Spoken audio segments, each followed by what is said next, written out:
Hi, this is Riley with Midwest Market Management, coming to you today with a Safrinha crop weather report, joined here by Clint McLaughlin to give a few details, and then we'll get this thing started. Hey Riley, how are you today? Oh, doing good. Good. So Safrinha corn planting, we're in full swing here, pretty well wrapping up. Tail end of the Safrinha crop is well, I think I saw last we're like what 93, 94% planted. Is that in line with what you're thinking? Yep, I got Yeah. something to show that proves that. Okay, cool. Well, for our viewers out here today, we are talking about South America weather. Safrinha corn crop is actually the second crop coming out of South America. They're the southern hemisphere, so kind of the opposite end of where we are normally, but their growing season's really long, so they do a lot of double cropping. So the crop we're talking about right now is traditionally in southern Brazil for the biggest part of what we're talking about. And this would be their second crop, and that's where the largest portion of the corn that comes out of Brazil comes from, is from the second crop, known as the Safrinha corn crop. I like to try to put everything into perspective here, so that we know how much we're talking about and what kind of, when we get into problems, weather problems, what type of production is actually at threat here and now. So the Safrinha corn crop is a rather large portion of global supply. Annually, we produce about 23 billion bushel of corn globally on a good to average year. This Safrinha corn crop should be somewhere between 3.5 and 4 billion bushels. So we are talking about roughly 18% of the total global supply. Right now, it's all mostly planted and for the most part, pretty well watered and off to a good start, huh, Riley? Yeah, stuff's off to a pretty good start. We're gonna have to see some kind of change for there to be any kind of weather story, but I'll kick it off here, starting off by sharing my screen here. First thing I want to show everybody is I want to put the South America Safrinha crop into perspective. Everyone thinks of Safrinha crop and they don't know exactly where it's at or how big of an area it actually spans. So the first thing I do want to show is your areas to watch. This is corn production in Brazil. As you can see, the areas of Mato Grosso, that makes up a large majority of the Safrinha crop, actually about 50%. Your next biggest area would be Paraná, which is somewhere in that 14 to 16%, depending on the year. And then these other areas in between making up the bulk of the rest. So that's the areas that you really want to be watching out for. To put it in a perspective, the size of that area, this is just Mato Grosso, which is 50% of Safrinha corn production. If you're taking a look at this, just half of that Safrinha crop's covering almost the entire Midwest here in the United States. So pretty easy to see that this is not just a small little finite area. I mean, this is a wide broadband area that you got to track the weather. Clint, do you have anything to add? Yeah, just that we can field the question, what's South America weather like? Well, yeah, what's the weather like in the U.S. at the southern tip of Texas versus Minnesota? Both corn growing areas, clearly very different weather on any given day. Yep, exactly. So first thing I do want to show here now, we just mentioned the second crop corn planting progress. As you can see, sitting at 93% planted. So what this means is a lot of stuff is either still in the ground or that corn is just coming out, and it's during that time where rainfall is needed to get things going. And if it gets it, there's not a ton of risk yet at this point. So moving on. First thing I want to look at the 1 to 5 day temperatures for this area. Like we mentioned, the areas you want to look at is this Mato Grosso region, Paraná down south, and everywhere in between. So as you can see, there's some days that are going to be in the 90s overall. Does 90-degree weather make a difference, Clint? Not certainly not at this stage of the game, and my assumption would be that the hybrids down there have been adapted to handle that type of weather. Yes, exactly. So right now, temperature wise, there's not any real concern or risk.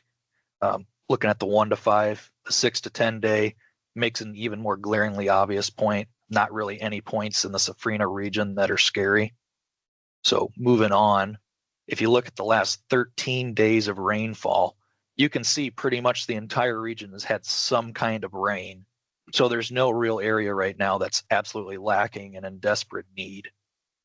So the one thing that does change your perspective on that a little bit, the surface soil moisture percentage in normal, you can see that Paraná as well as Mato Grosso do Sul, those areas right now, surface-wise, could use a little bit of water, but are not at any serious risk as at this time.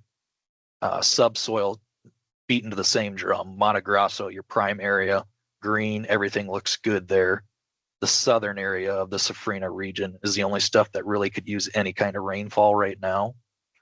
And if you're looking at the 1 to 5 day, your two main regions that needed it, Mato Grosso do Sul looks like they're going to get some kind of rain. Is it going to be a fix-all? No, but it's going to keep that crop growing and doing what it needs to do and keep it from getting overly stressed.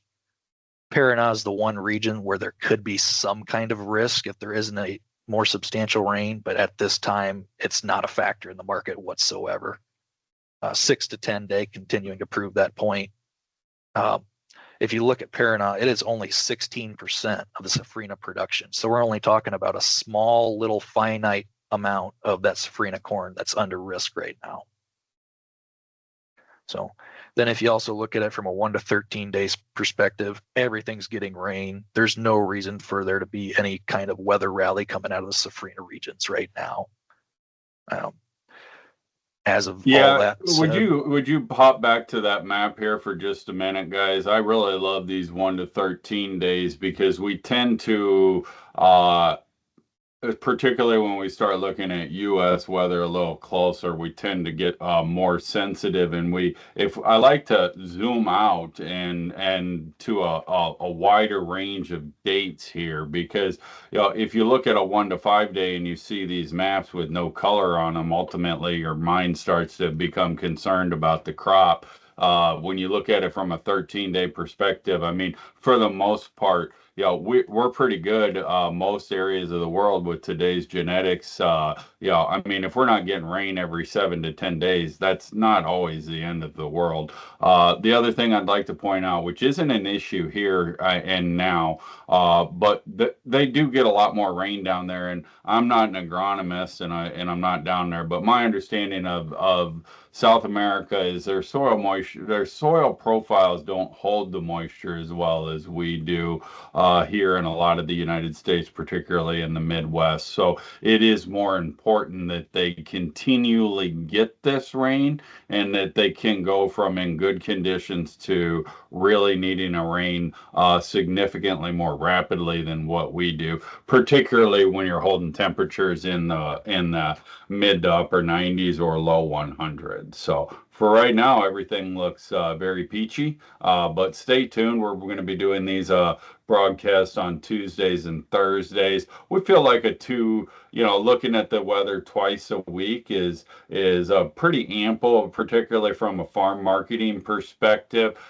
Past that, you tend to fall into the rhythm of trying to live from one weather map to the next, and it just drives emotion and over evaluating the situation. So certainly between now and Thursday, I don't see any major shifts in the South America production that's going to alter the marketing landscape that we're looking at. Would you agree, Riley? absolutely. I mean, if you look at the mindset behind everything right now, pretty clear. There's not any risk. Temperatures are normal to maybe slightly on the warmer side. Precipitation, not anything out there right now that's screaming that it needs rain. All that said, pretty clear, no story right now in the South America crop, and doesn't provide anything to get super excited about between now and Thursday. Great. Well, we're going to wrap this up, and then we are actually going to go ahead and kick off U.S. weather already this week. It's a little bit early, but there is some planting going down in the south.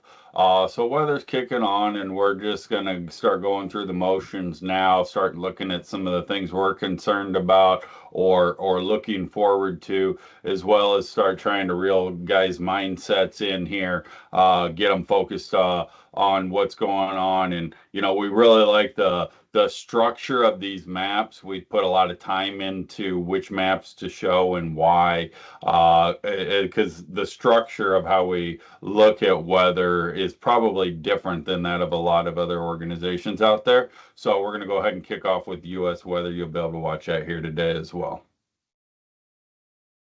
Thanks a lot. Have a good day.